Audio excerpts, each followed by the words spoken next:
Esto es Lowpod, tu red de podcasting. Si quieres que te ayudemos a crear tu proyecto o estás interesado en formar parte de la plataforma, mándanos un correo a contacto.lowpod@gmail.com.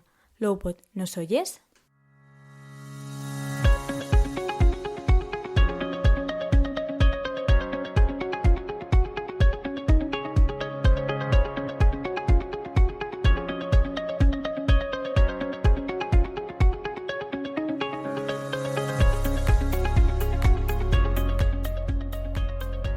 Hola y bienvenidos un día más aquí, a los Cuentos del Sabio. Un programa de divulgación histórica para ti. Un podcast con los temas más interesantes del pasado del hombre. Un lugar de encuentro para todos y también, por qué no, un momento de tomarse un descanso y entretenerse mientras nos sumergimos en una gran aventura juntos.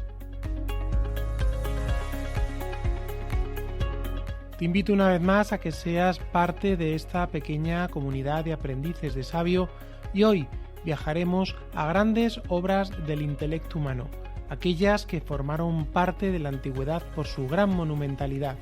Estoy hablando de las 7 maravillas del mundo antiguo.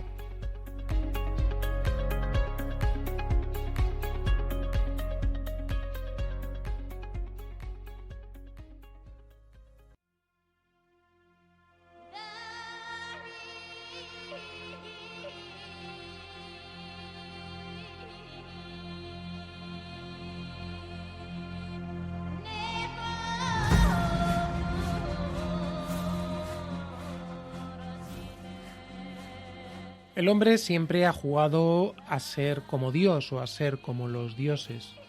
Hemos buscado diferenciarnos del resto de las criaturas de la creación para acercarnos más a lo divino, quizás por ego o quizás por soberbia.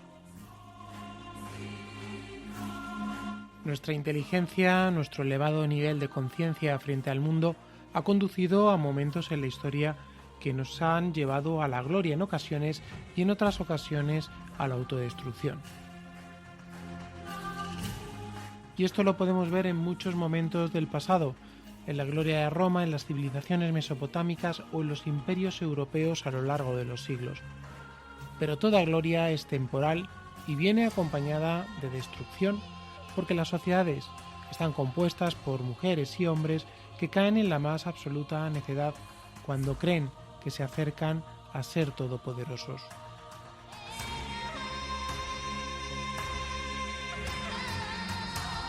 La historia nos demuestra que por mucho que desarrollemos el ingenio y la inteligencia, el mismo ingenio y la misma inteligencia acaba por destruirnos.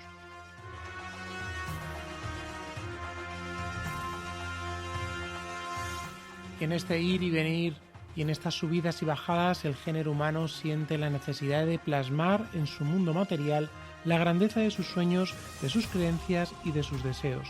El arte y en general nuestra inquietud y dentro del arte la arquitectura monumental ha dejado impregnado todas estas ideas. En la antigüedad se conocían grandes obras de arte que por su monumentalidad reflejan el espíritu de un pueblo. Dejar huellas imborrables es la forma que siempre hemos tenido de sobrevivir a la muerte en nuestro viaje finito por la vida que conocemos. A pesar de que la mayoría ya no existen, cumplieron su función, la de no morir en el olvido. ¿Cuáles fueron y por qué tuvieron el honor de pertenecer a tan noble numeración? Empezamos.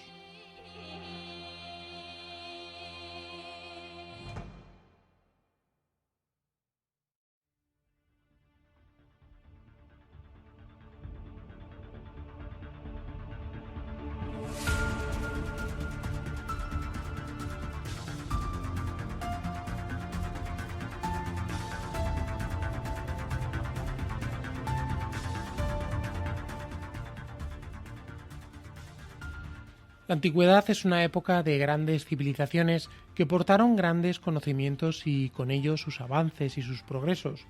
La antigüedad lleva en su mochila la tradición y la sabiduría de toda la humanidad hasta el momento.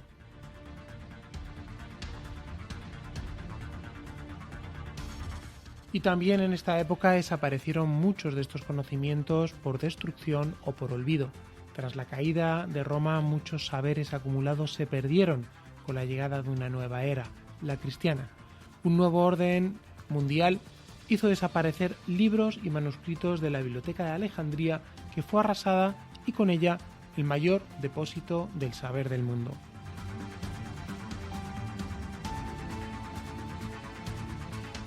Astronomía, medicina, tratados de agricultura, ciencias ocultas y hermenéutica. Un inmenso mar de conocimiento desapareció, aunque con el aire de nuevos tiempos se recuperaron muchas de ellas. En torno a las civilizaciones mediterráneas y del Próximo Oriente se hicieron famosos enormes proyectos arquitectónicos que sobresalieron por su grandiosidad, por su belleza y por su simbolismo, y que de alguna manera reflejaban la esencia de la cultura antigua. Me estoy refiriendo a las 7 maravillas del mundo. Si omitimos el Coliseo romano, Santa Sofía de Constantinopla, la Gran Muralla china y el Monasterio del Escorial, que son estructuras arquitectónicas que se añadieron posteriormente, nos quedan las grandes obras de la antigüedad. Estoy hablando de las pirámides de Egipto, de los jardines colgantes de Babilonia, de la estatua de Zeus en Olimpia, del Artemision de Éfeso, del mausoleo de Halicarnaso, del Coloso de Roma, de Rodas y del Faro de Alejandría.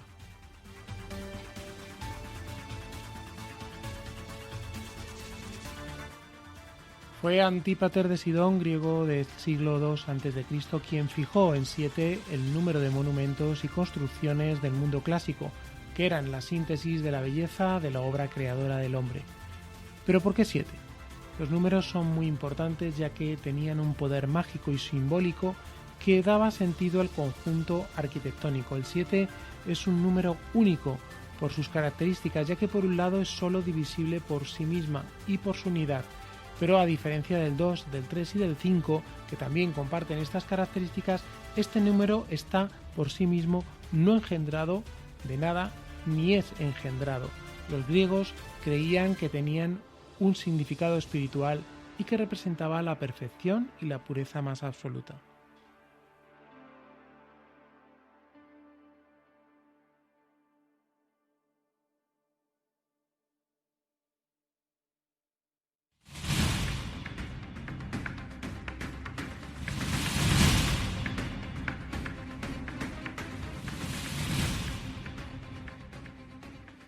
Hablemos de la primera de ellas, las pirámides de Egipto, concretamente el grupo de pirámides de Giza y especialmente la tumba del faraón Keops, que fue construida en el 2500 a.C.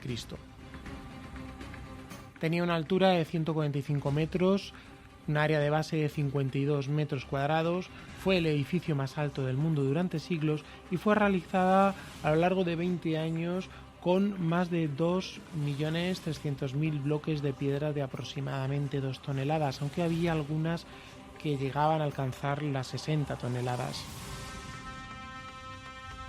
Para llevar adelante el proyecto se necesitaron cerca de 100.000 esclavos que trabajaron en condiciones totalmente infrahumanas. Su estructura interior está compuesta de 3 cámaras principales: la cámara del rey, la cámara de la reina y la cámara subterránea, además de contar con un espacio llamado la Gran Galería y de diversos canales de ventilación. Hay 2 preguntas obligadas que seguimos haciéndonos, y es cómo se construyeron las pirámides y también cómo los egipcios pudieron alinear sus estructuras con los puntos de la brújula. Todavía siguen siendo 2 preguntas en debate. El misterio ha envuelto durante toda su historia a las pirámides. Filón de Bizancio dijo que eran montes puestos sobre montes, piedras multicolores. Abdullah al-Mamun aseguraba que las grandes pirámides escondían mapas, tablas astronómicas y tesoros en sus extrañas. Hasta el siglo XIX, en el que se descifraron los jeroglíficos, se extendió la idea de que sobre las pirámides se guardaba un misterio de sabiduría hermética. El matemático Graeves intentó hallar las dimensiones de la Tierra y una pauta de mediciones a partir de los datos de la pirámide. Ya en el siglo XX se ha teorizado sobre la función de la pirámide como observatorios astronómicos e incluso como obras realizadas por extraterrestres.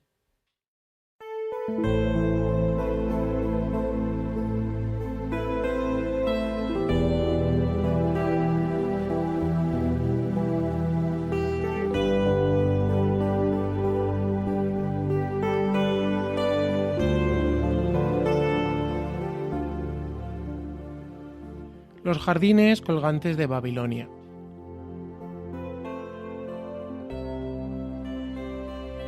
Llamados así por tener las plantas colgadas en el aire con las raíces de los árboles en alto. Llamaba la atención cómo toda Babilonia era una auténtica maravilla. Los jardines debieron ser extremadamente bellos al ser este monumento el elegido como maravilla del mundo clásico, puesto que había otros elementos arquitectónicos de gran belleza. Por ejemplo, el Etmenanki, el Esagila, el templo de Marduk, la puerta de Istar y los palacios de Nabucodonosor. Todos ellos conformaban el conjunto arquitectónico de la legendaria Babilonia.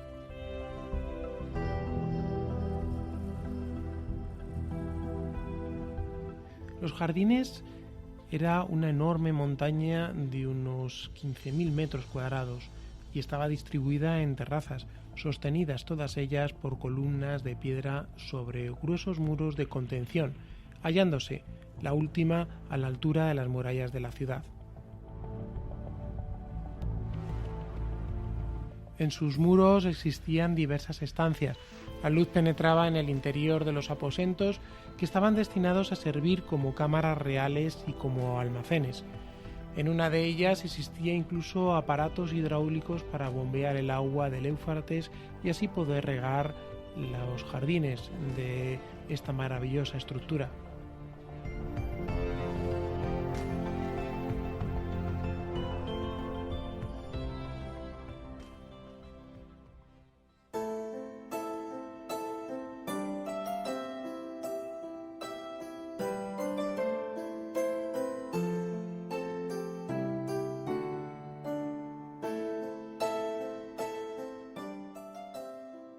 La estatua de Zeus en Olimpia.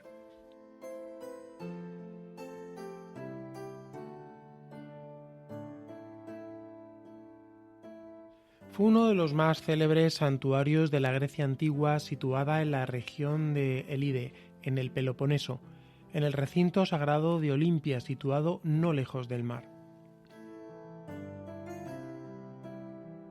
El encargado de tan magna arquitectura le correspondió al famoso escultor de la Grecia antigua Fidias, quien ya había realizado imponentes creaciones en la Hélade.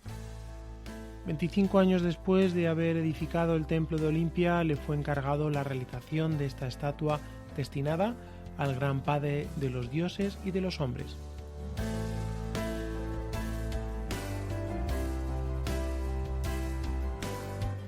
La obra se ejecutó en la propia área del recinto sagrado con la colaboración de su sobrino. Fue hecha en oro y marfil sobre una almahueca de madera, siguiendo un enorme canon, ya que alcanzaba 13 metros de altura sin contar el pedestal, casi 8 veces el tamaño de una persona. Pausanias nos describe tan maravillosa escultura y decía que era de hermosísimo rostro, de serena mirada, lleno de calma y majestad. Iba tocando con corona y ramas de olivo. En su mano derecha tenía una estatua de la Victoria, también cristo-elefantina, y en su izquierda, algo levantada, un cetro labrado en diferentes materiales y rematado por un águila. Sus vestidos y zapatos eran de oro fino y sobre el manto se hallaban grandes figuras de animales y flores. El trono, cuya base medía casi 70 metros cuadrados, era de una riqueza extraordinaria, hecho asimismo de lámina de oro, piedras preciosas, maderas finas y marfil. Sobre sus montantes delanteros se figuraban esfinges raptando niños tebanos y por debajo Apolo y Artemisa matando a los hijos de Níobe. El espacio que dejaba las 4 patas del trono estaba ocupado por otras estatuas. El trono se apoyaba en un zócalo de mármol eleusino, asimismo decorado lujosamente con las figuras del nacimiento de Afrodita, el dios Helios montando en su carro, Zeus y Hera, entre otros temas. La obra era tan increíble que los romanos quisieron trasladarla a Roma, pero fue Teodosio II quien logró transportarla a Constantinopla. Sin embargo, en el año 475 un incendio la destruyó por completo. Sin embargo, la conocemos muy bien a través de representaciones de monedas griegas y de camafeos romanos. Algunos especialistas piensan que la estatua no pereció en el incendio.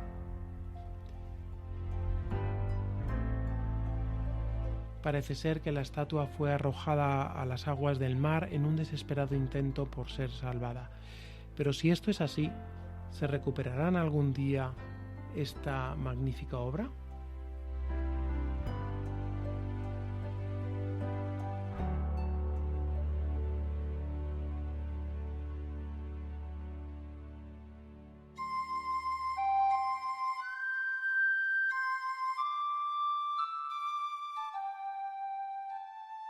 El Artemision de Éfeso.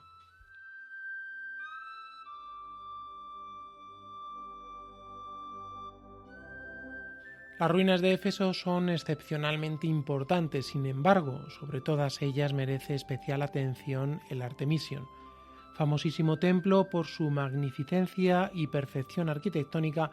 Pasó a ser considerado muy pronto como una de las 7 maravillas del mundo antiguo. Y es que en la región de Anatolia se tributaba culto a una diosa madre de la fertilidad, señora de animales. En la ciudad fue rápidamente identificada con Artemisa en cuanto a diosa nutricia y de la fertilidad. A tal efecto se labró una estatua de oro de 5 metros de altura, representada de pie sobre un carro tirado por 2 enormes serpientes, con numerosos pechos para alimentar a todas sus criaturas y una cabeza tocada por un modio cilíndrico y un gran halo con adornos y con una larga y apretada túnica en el resto del cuerpo. Poseía abundantes elementos decorativos como ciervos, toros, leones, grifos, esfinges, sirenas e incluso abejas. Fue realizada en mármol y el edificio seguía un estilo jónico. En el interior tenía una naos al aire libre donde estaba situado el altar de la diosa y el zócalo para su estatua.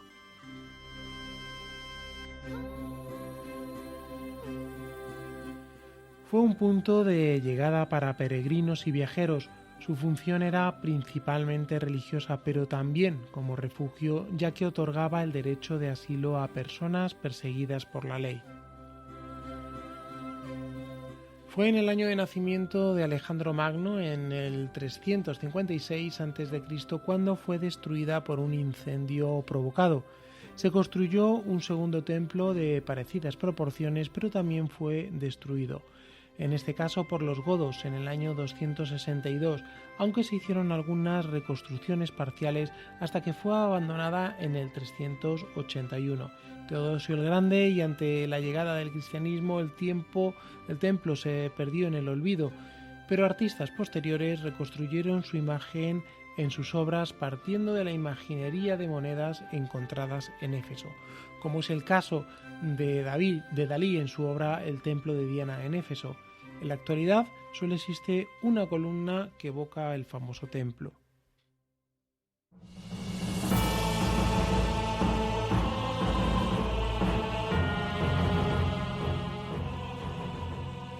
El mausoleo de Halicarnaso. Una fastuosa tumba de Mausolo cuyo nombre se empleó en lo sucesivo para designar cualquier tumba o sepulcro dotado de un mínimo de pretensiones arquitectónicas. Se cree que era todo de mármol erigido sobre una plataforma artificial dispuesta a tal efecto. Era de planta rectangular con un perímetro de 125 centímetros y 40 metros de alto. El cuerpo principal del edificio estaba decorado con los frisos de una amazonomaquia y una centauromaquia. Por encima se levantaba una estructura jónica con 36 columnas a modo de templo, el cual estaba coronado por una pirámide rectangular de la misma estructura. La cámara sepulcral estaba coronada por frisos pictóricos. Todo el conjunto daba la impresión de algo vertiginosamente ascendente, simbolizando de alguna manera el impulso del alma hacia los destinos supraterrenos. El arquitecto principal fue Píteos, pero hubo otros como Briaxis, Leocares, Timoteo y Escopas.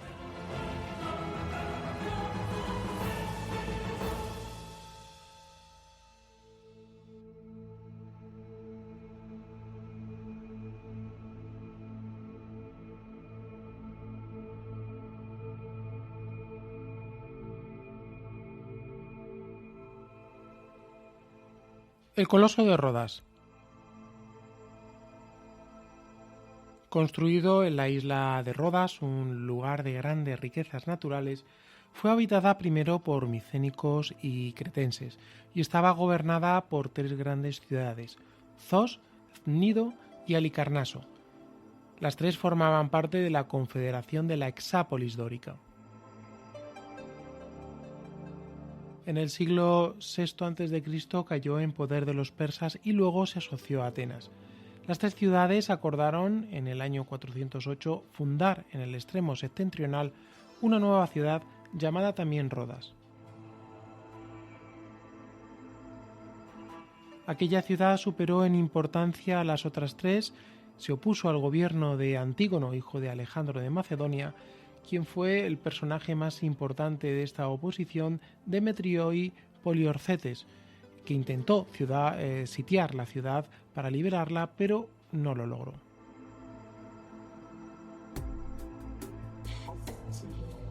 En recuerdo a aquel sitio, los rodios elevaron en el puerto una enorme estatua construida de bronce, hierro y piedra y consagrado al dios Helios, casada con la hija del océano, la ninfa Rode, que había dado el nombre a la isla. Estatua que por su enorme colosalismo causó muy pronto la admiración de cuantos la contemplaban, pasando así a ser considerada una de las maravillas del mundo antiguo.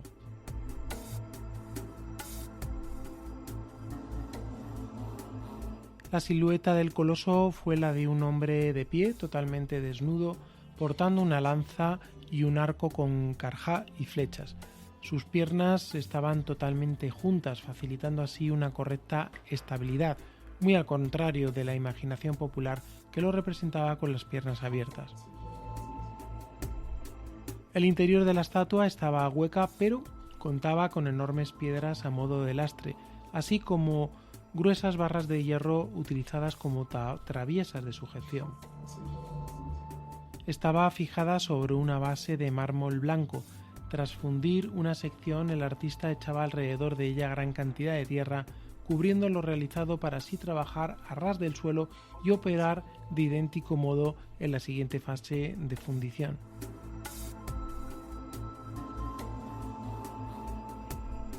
El Coloso de Rodas fue fruto de imaginación para otras 2 obras muy conocidas en la historia: el Coloso de bronce dorado de Nerón y la moderna Estatua de la Libertad. Esta obra apenas duró 66 años, ya que se derrumbó tras un fortísimo seísmo en el año 225 a.C.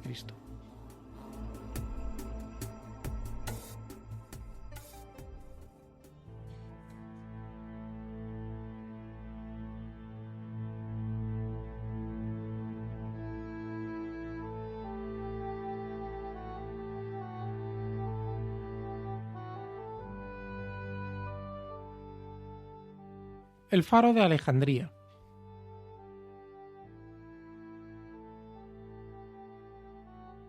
En el año 331 Alejandro ordenó la construcción de una ciudad que llevaría su nombre, como muchas de ellas, pero está en el delta del Nilo.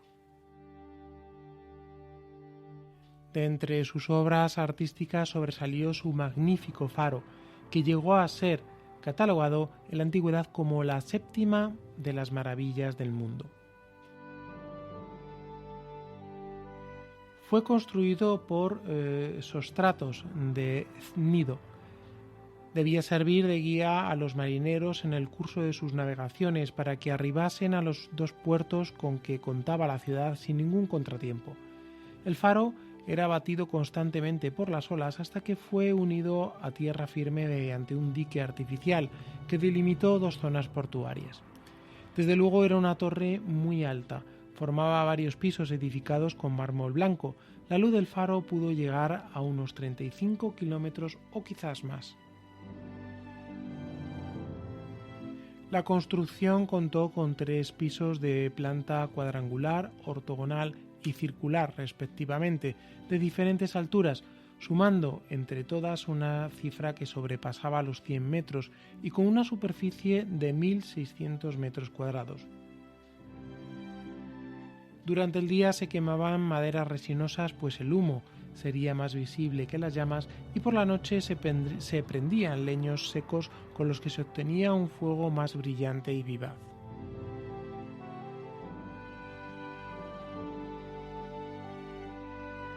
El faro fue degradándose poco a poco ante la carencia de un sistema de mantenimiento adecuado para hacer frente a la salinidad, ya que la serie de terremotos que lo fueron cuarteando fue dejando este edificio cada vez peor. Y según las crónicas fue un terremoto el que lo hizo desaparecer por completo en la Edad Media.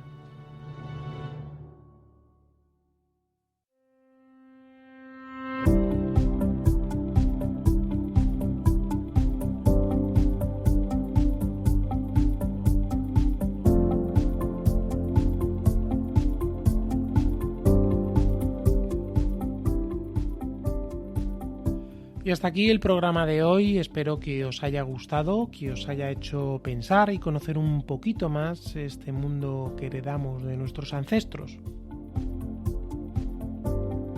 Os recuerdo también que me podéis seguir en mis redes sociales, en mi blog fermerpod.home.blog, en Instagram como fer.pod o en Twitter como ferpod. Un saludo y hasta el próximo podcast.